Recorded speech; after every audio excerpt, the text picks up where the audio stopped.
I'm Nedra Knirk, President of Futura RGV, and I want to welcome Val LaMantia and AJ Rodriguez, who are with the nonpartisan Public Interest Committee planning for the Texas 2036 bicentennial. Now, Texas 2036's mission is to be ready to make decisions for our state's future, to enhance our success rate in solving Texas problems, and to continue to be the best place to live, work, and play for the next generation of Texans.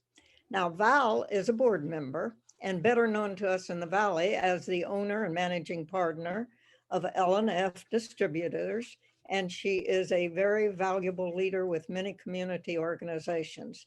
And in addition, Val is most appreciated as a sponsor of Futura RGV.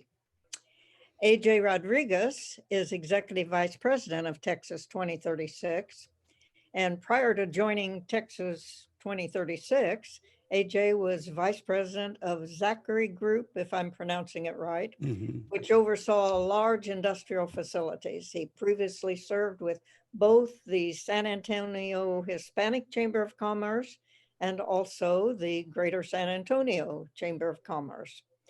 And I want first to thank the Futura RGV sponsors, which help us to bring these discussions to you. And please note among them is Val LaMantia. We very much appreciate you, Val. So this discussion and those of other Valley leaders will be on the Futura RGV Facebook page and YouTube and social media for further viewing.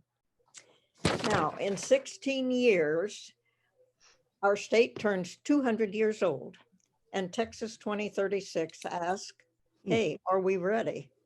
Our past successes don't guarantee future success. We have tremendous possibilities, but also challenges. And of course, the pandemic has changed everything, all the rules of how we conduct business, government, and everyday living. Davis Rankin, our moderator, will review with Val and AJ how Texas 2036 believes we can use what we are learning so that Texas will continue to be the best place to live, work, and play for the next generation. So now, Davis, I'll turn this over to you and AJ and Val to hear what Texas 2036 is planning to help us celebrate our 200th birthday. Thank you very much, Nedra, and welcome to all the viewers out there. Before we get into the meat of it, let's start with an appetizer. Somebody tell me, I guess that fell to AJ, where does Texas 2036 come from? What's its what are y'all trying to do? Sure. Well, appreciate that, Davis and Nedra. Thank you so much for having us on Futura RGV. And on the outset, would love to say that we are looking forward to working with your group as we build our coalitions throughout the state and making sure that we're all pulling the wagon in the same direction, as we like to say, right? So appreciate the opportunity to come on and visit with you both. And of course, appreciate Val LaMantia connecting us and her service on our 36-member board of directors. Coincidence 36? There's no coincidence there. So, but again, thank you for having us. I'll start with, why I joined Texas 2036 first. I think that will be insightful. I felt like the organization really represented an aspirational, ambitious tone. It's a noble endeavor.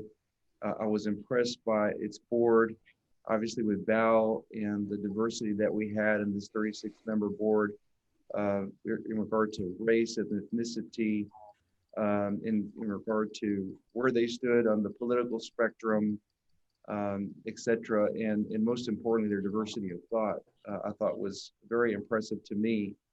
And then a very capable and committed staff. And we're all working, as you mentioned earlier, Nedra, to make Texas the best place to live and work going forward by and through really our bicentennial. And as I've talked about, we should just be able to put our legislative agenda together, leave it on the front door of the Capitol, and and just have it approved. Who can argue with wanting to do that, right? So, but at the same time, there's a lot of work to be done. We've got a pretty ambitious 36 goal strategic framework that the board put together that is in every single issue area that you can think of related to what our state legislative process works in, whether it's education or healthcare, natural resources, infrastructure, justice and safety, and government performance. Those are the kind of the 6 pillars of our 36 goal strategic framework. And 36 goals is a lot, but we have 7 sessions to do that. So we've got a finite time that we are looking to make that happen. And I think Davis, to your question, I think the strength that we have is in our data. We're using data to focus on the depth of that data, ensuring it's verifiable, it can be reproduced, and we've got 350 plus data sets in our asset inventory that we've built over the last 4 years during the founding of our organization that was started by Tom Luce, who's a civic leader, and has been a long time supporter, a social entrepreneur, we like to say, in terms of different issues that come forth before the state. He ran for governor one time, didn't he? Ran for the Republican nomination for governor a long time ago, I think. That very well, I wouldn't be surprised. I'm not specifically aware of that, but I wouldn't be surprised. But he really has been the founder and kind of created the vision. And he wanted to make sure and understand, is there a real appetite out here for focusing on issues that really can move the needle with the state going forward in those 6 pillar areas, getting away from the fringe, getting away from maybe the partisan issues that we've seen in past legislative sessions tend to dominate the discussion, and focus on, as I like to call it, middle of the fairway. If you're a golf fan, center of the paint. If you're a basketball fan, these are high percentage shots that we want to put on the board every single legislative session. So we take a very pragmatic approach, Davis, to these 7 legislative sessions that we are moving forward with. And we feel like specifically this session with education, public education, maintaining the progress that we've made with HB3, focusing on adding additional resources for public education, in addition to workforce development as well, and creating that pipeline that we've talked so long about that came from that tri-agency report with the TEA, TWC, Texas Workforce Commission, and Texas Higher Education Coordinating Board, and working in conjunction with them. Those pieces are really instrumental to what we're trying to create as well. And so we're also looking at expansion of broadband in our digital connectivity. As we saw with the pandemic, there was a real need from school-age children, obviously trying to connect to school, healthcare, telemedicine, and connecting people with their doctors and primary care, in addition to just regular business, businesses that needed to connect to their customers and ensure that the economics still worked going forward. So that's another major kind of area that we're looking at as well. So we're really excited about focusing on those areas for this legislative session. The other thing that we're going to be working on is health, expanding accessibility, affordability, and coverage for all Texans. This is one area where our tools, our data, is really going to be key to supporting our policy positions. And finally, something that doesn't necessarily gain a lot of headlines, but absolutely something we're going to be working on is government performance and budget prioritization. So enhancing, modernizing, integrating state agency data systems. That's one of the many long-term investments that we believe are going to pay real dividends to our state stockholders, our taxpayers. And sometimes it's usually the first things to get cut, especially in a budget constraining session that we're about to experience, that have those long-term impact opportunities for the state. So that's kind of that's our story in terms of what we're trying to achieve. And I would welcome, Val also commenting on her experience and her participation thus far on our board. Well, you anticipated my question, AJ, and let me go back and reintroduce the people we're talking to. AJ Rodriguez is Executive Vice President of Texas 2036, and you can find them online. Just Google Texas 2036. It takes you to a website that shows a lot of care has been taken in constructing it. Mr. Rodriguez has been a deputy city manager for the city of San Antonio. He was president and CEO, pardon me, of the never fails of the San Antonio Hispanic Chamber of Commerce, and was also executive vice president of the Zachary Group, which is a big construction company. In fact, when I worked in the legislature for George Pierce, who represented his district in San Antonio, the Zachary lobbyist, which he was good friends with them, with these people, and they would show up. I think it was a woman at the time, but anyway, Val Peisen LaMantia is the L&F Distributors. That's the Budweiser distributors in the Rio Grande Valley and the greater part of Texas. McAllen native. So as a way to get into what AJ was talking about, with all that you have to do, why are you spending time on this, Val? Well, on the broad picture, I think it's important for community leaders and business owners to get involved in this. And I liked the way it was structured because it was not, like you say, political, it was factual. So when we were talking earlier, you were saying, which is true, the Valley is different than Dallas and Houston, El Paso to some degree. But there are some common things that we have concerns about. I mean, we're all concerned about health, workforce development, education, infrastructure, justice and safety. I mean, these are all things that 2036 is trying to look at. And what they first did is they actually got a lot of data. And one of the things I think the board was very concerned about was that this data was accurate. Because just as a citizen, it's very difficult to know what is truth and what isn't. So when you start with the facts that is in 2036, that is not political, that this is what it's is right now, that's what really kind of drew me to 2036. And then from there, once you have the facts, what do you do about them? And yes, in the Valley, we have different problems when you get down to the actual people, but overall, everybody is concerned about education. Everybody's concerned about water. Everybody's concerned about health, workforce. I mean, myself, I'm concerned about workforce. Even, my guys that were driving a truck 20 years ago are not the same type of person. Now they need a lot more information on IT. Everything has changed a lot. So that was my reasoning from getting on the board and becoming a part of it, because everybody's going to look like the Valley. We all know that, Texas at some point in time. And what we do now will help us in the future. When you say look like the Valley, is that just, you mean majority? We're at least 85% Mexican American here in the 4 counties. Of course, the census data will tell the story, but at least 85%. In some places, it's close to 100%. Stark County, I think, is 98% Hispanic. Well, Laredo is too. Yeah, I mean, like you said, and El Paso. Well, what difference does that make? Well, I think because I feel like there are, like when you said, the Valley is different than other areas and problems, and we do have some different problems. Education is one.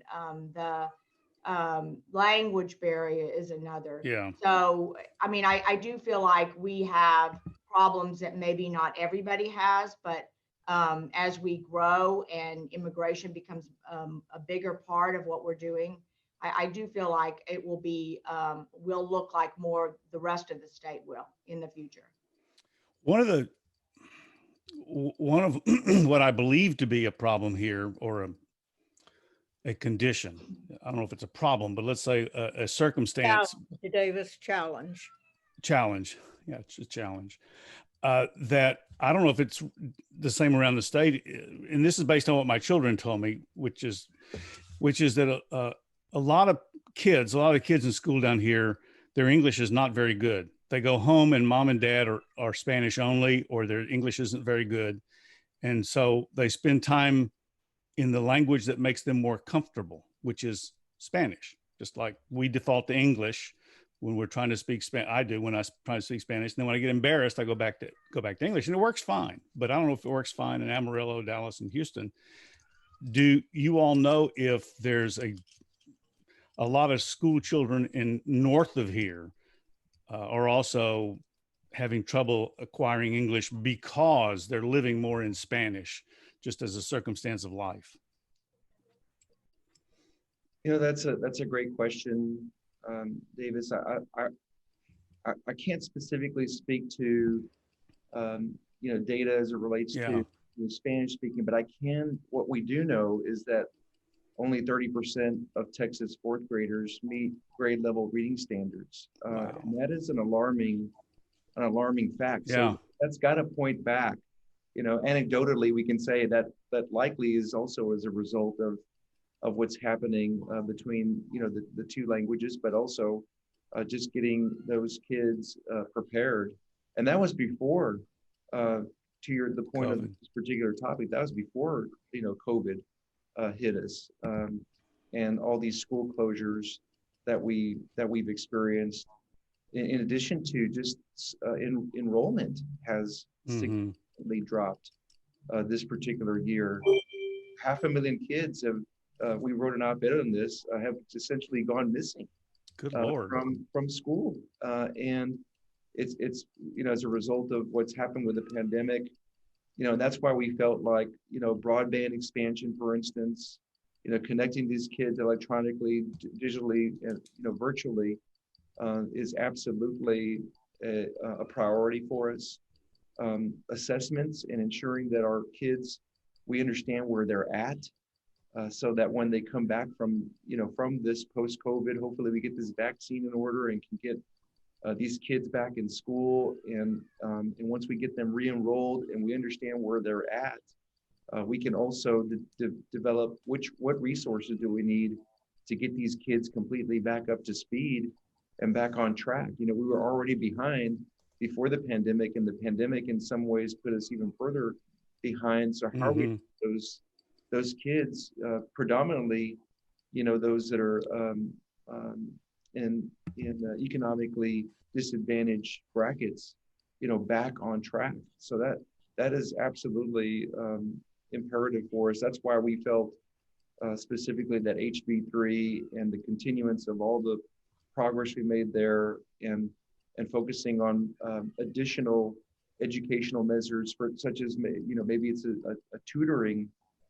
program that we do at the state level that we understand that may come from national direction going forward, and being able to kind of do some of those additional programs and fund those additional programs, because we've got to recover from this quickly. Val, workforce development is that a fancy way of saying ready to work when they get out of high school? That is, they show up, they apply for a job at L&F Distributor, Budweiser, and y'all have distributorships all over South Texas, and they got out and they can't read, or they can't read very well, which means reading manuals is going to be a problem. And reading instructions from headquarters on how to do their job is going to be a problem. Do you know if that has been a problem for you guys? Yeah, I mean, it has in some instances. I mean, not everybody wants to go to college, and that's fine. Oh, yeah. So, you know, so how that works, and even IT, I mean, there's a lot of things that you're comfortable with IT, that you're comfortable with putting orders in. All of that is something that is needed for us. And then if they want to go to school and work too, I mean, that's fine as well. But yes, we do have a lot of kids that are coming out that just don't have those fiscal either responsibility or just those life skills that they need in order to get a job. And go ahead. Sorry, I feel like with 2036, the politicians, that was one of the things that they need they need facts. They need reasons why laws either should be changed or should be more enforced. And so I really feel like what the information, because I think I gave 2 books to Nedra, and I think she was going to give one to you. Yes. When Yes. you look at these, this data, I mean, it just helps you kind of put in perspective, because it is so daunting and there's so much information and there's so many things that we need to address. So by knowing the facts, that's the beginning of all these things that we've talked about, to making maybe educated and policies, because it starts, I feel, at the legislation, and what the lawmakers are pushing out there for us as citizens. We're, at least I'm hoping that they have the facts, and it's not so daunting. So then they can make educated decisions on what's needed for our state. We've got a few more minutes. How do you see Texas 2036 being useful to Valley school districts? I mean, you're raised in McAllen, but there's a lot of schools. So how do you think 2036 could be helpful now, or can it? Is that something that's coming?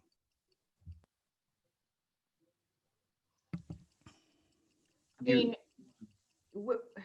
That's to both of you. think, I mean, I don't know if you can get, I don't know. I just feel like the laws have started, you know, the education comes from Austin and then it trickles down. And so there's not always a lot that the school districts can do within the structure of what's been made for them. But I mean, some of this information they already have. It's not something that they don't have. So, I mean, like AJ was talking about 4th graders and their reading capability. They know that. They know that that's a problem. With the pandemic, they know that they're losing kids now. So I bet the school districts are looking for help. They're looking for answers. absolutely. I can't imagine if I can't imagine they have the fix. If I were a board member, I'd be freaked out. Frankly, I'd be going, what are we going to have to do to fix this, or can we fix it? Is this this is going to be a lost year for some students? How they deal with it? They can't just pass them on, although they do.